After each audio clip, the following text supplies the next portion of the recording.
Вот это дождина собирается.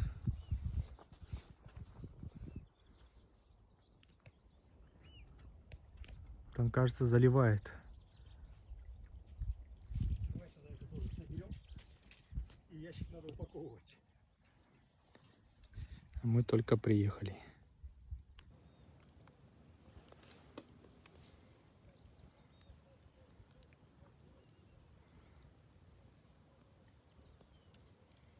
Не знаю, ты сам предложи, позвони ей.